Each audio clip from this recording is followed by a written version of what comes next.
Max Verstappen did not just suffer a Monaco DNF. He suffered the failure that may expose Red Bull's entire 2026 project. A four-time world champion started on the front row, with the perfect chance to attack, and then the car warned him before the race even began. The formation lap felt wrong. The pre-start was terrible. The power was inconsistent. Then, when the lights went out, the engine dropped dead. Lap 1. 0 points. No fight.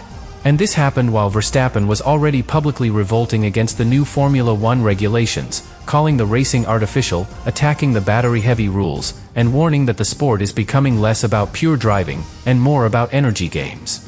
Now the crisis is impossible to hide. Red Bull's first in-house engine project is failing. Mercedes is dominating. Antonelli is disappearing in the championship. And Verstappen is not just angry at the car. He is angry at the future of Formula One itself. Because Monaco did not simply end Verstappen's race. It revealed the question Red Bull fears most. What if their biggest gamble has already failed? Subscribe to the channel. Red Bull did not enter the 2026 season with a small gamble. They entered it with the biggest technical bet in the team's modern history. For the first time, Red Bull was no longer simply depending on a proven outside engine partner to help carry its championship hopes. The team had stepped into its own future with Red Bull Ford powertrains, building its own power unit, taking control of the heart of the car, and trying to prove that its dominance could survive a completely new Formula One era. That sounds powerful. It sounds independent. It sounds like the kind of move a champion team makes when it wants to own the next decade. But there is a darker side to control. When the engine works, the glory belongs to you. When the engine fails, the blame has nowhere else to go. And that is why Monaco hurt so much. Because Verstappen was not stuck at the back, trying to rescue a hopeless weekend. He was not limping through a race where Red Bull had already been exposed as slow. He had qualified second, at the one track where second place can still feel like a serious weapon. At Monaco, the front row is hope. It means the leader cannot relax. It means the first corner matters. It means one small mistake ahead can change everything. It means a safety car, a strategy call, or a moment of pressure can pull the race toward you. For Red Bull, that was supposed to be the sign that the crisis might be easing. For Verstappen, it was supposed to be the proof that he could still fight. But before the race even began, the car told a different story. On the formation lap, Verstappen felt something wrong. That matters more than people realize. A driver knows when the machine beneath him is not behaving normally. He feels it before the television cameras understand it. He feels it in the throttle response, in the engine sound, in the way power arrives, or fails to arrive, when everything should be clean and predictable. The car was moving, but trust was already breaking. Then came the pre-start. Terrible. No consistency. The exact words around that failure sound cold because they leave no room for excuses. This was not a small hesitation. Not a minor drop in performance. Not something Verstappen could manage for half a race while the team searched for a setting. When the lights went out, the engine dropped dead. At Monaco, from second on the grid, that is devastating. Because the whole value of qualifying there is that the race can be controlled from the front. If the car fails before Verstappen can even attack, Red Bull does not just lose points. It loses one of the rare chances where track position could have protected the team from its deeper problems. And those deeper problems were already there. They did not start in Monaco. They started before the season had properly begun. In Bahrain testing, Red Bull's new power unit package showed early warning signs. Cooling trouble appeared. An overheating intercooler became a serious concern. Isaac Hadjar stopped on track after only 20 laps, and immediately the paddock had a reason to wonder whether Red Bull's new engine project was ready for the pressure of Formula One. At that moment, Red Bull could still say the normal thing. It is testing. Testing is where problems are found. Testing is where the car breaks so it does not break when the points matter. But then the problems followed them into the season.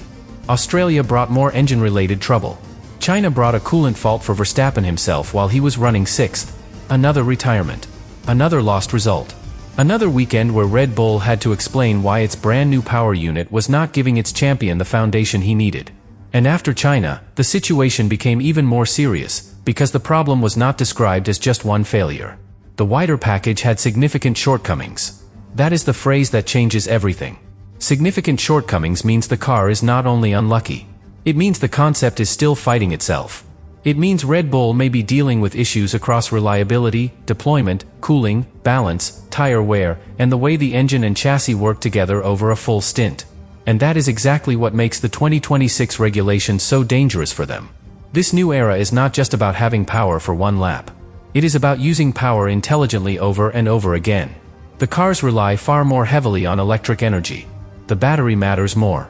Drivers have to manage when to deploy energy, when to save it, when to attack, when to defend, and when using too much now will leave them vulnerable later. A car can look quick for a moment and still be weak over a race. A power unit can feel strong in a short burst and still fail when asked to sustain performance. A driver can qualify well and still be helpless on Sunday.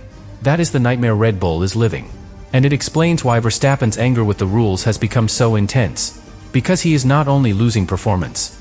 He is losing the type of racing he believes in. Verstappen has attacked the new regulations because he thinks the racing has become too artificial. He has criticized the battery-heavy style. He has suggested that drivers boost past each other, run out of energy, and then get passed back when the other car has the advantage. To some people, that may sound like modern strategy. To Verstappen, it sounds like racing has been turned into an energy exchange. And that difference matters. Formula One can show more overtakes and still leave drivers unsatisfied if those overtakes do not feel earned. A move can look dramatic on the screen, but if it happens mainly because one car has electrical power and the other does not, then the fight feels different. It becomes less about who braked later. Less about who carried more speed. Less about who trusted the tires more. More about who had energy left at the right moment. That is what Verstappen is pushing against. And now Red Bull's engine failure has given his criticism a sharper edge. Because if Verstappen were angry with the rules while Red Bull was winning, the debate would sound philosophical. A champion arguing about the soul of the sport from a position of strength. But Red Bull is not winning. Red Bull is breaking. And that makes everything more explosive. Rivals can dismiss him as a sore loser. They can say he liked Formula One when Red Bull dominated, and now dislikes it because Mercedes has the advantage. They can point to Antonelli leading the championship, to Mercedes controlling the new era, to Ferrari and McLaren looking more stable, and say Verstappen is simply frustrated because the sport has moved on. But that is too simple. Because even if Red Bull's poor form makes the timing uncomfortable, it does not automatically make Verstappen wrong. That is the tension. Maybe he is angry because Red Bull is struggling. Maybe he is also identifying something real about the new racing. Both can be true. And Monaco forced everyone to confront that possibility.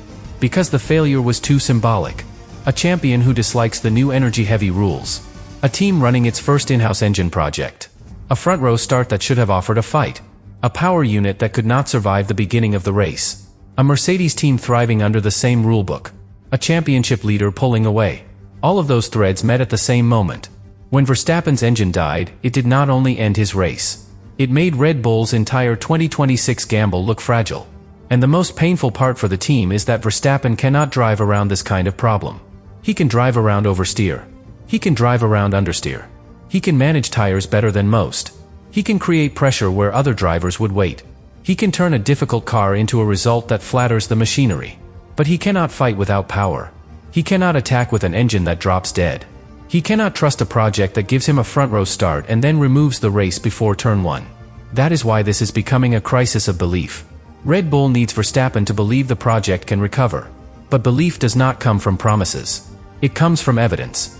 The car has to start. The engine has to survive. The deployment has to last.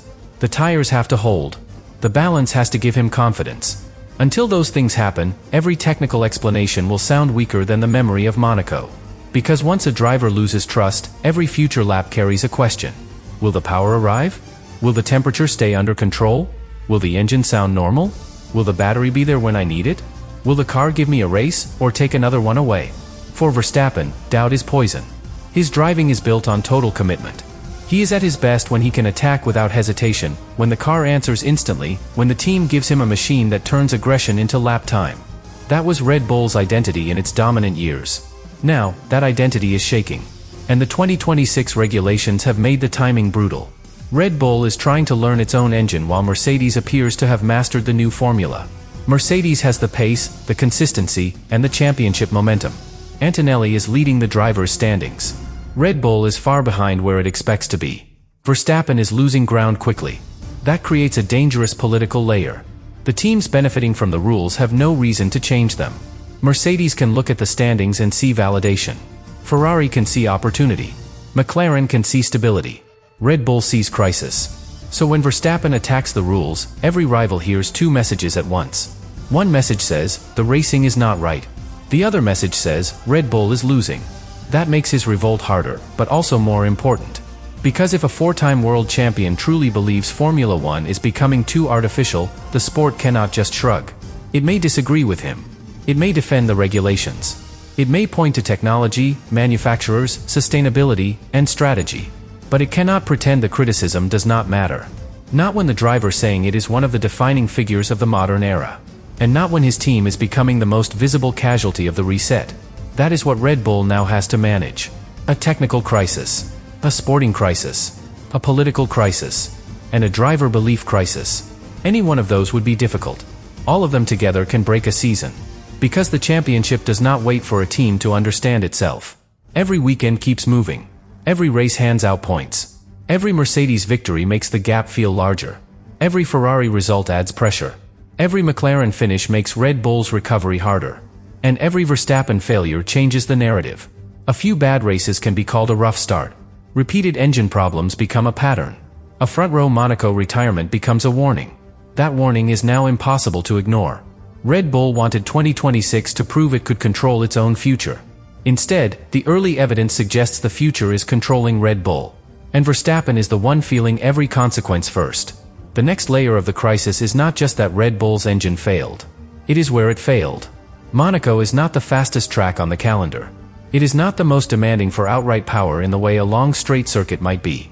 But it demands something even more important from a power unit. Control.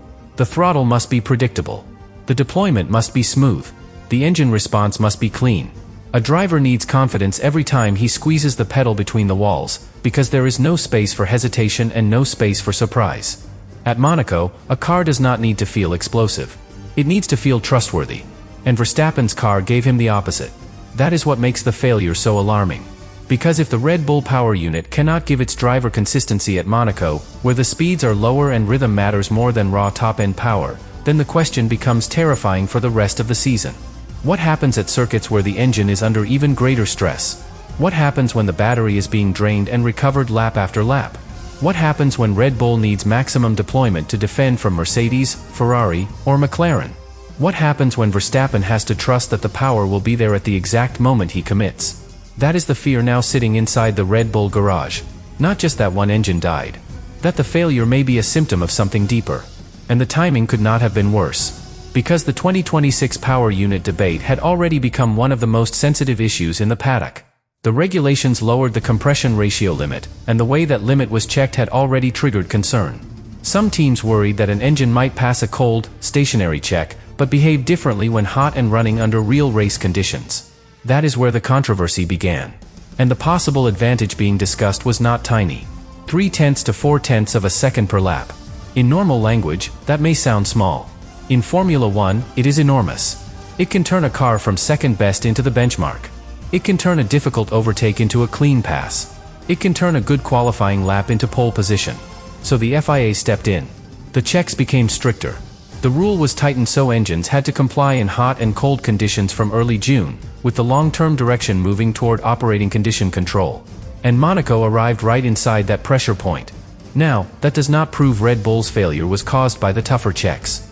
It does not prove anyone had done anything illegal. But in Formula One, timing has a power of its own. A controversial engine loophole becomes the subject of tighter control. Red Bull arrives with a fragile new power unit. Verstappen qualifies second. Then, when the race begins, the engine drops dead. That sequence is not proof. But it is impossible for the paddock to ignore. Because Formula One teams do not only react to facts. They react to patterns. They look at timing. They compare failures. They study whether a team loses performance when a rule changes, whether reliability shifts when a test becomes stricter, whether a car behaves differently when the spotlight gets brighter.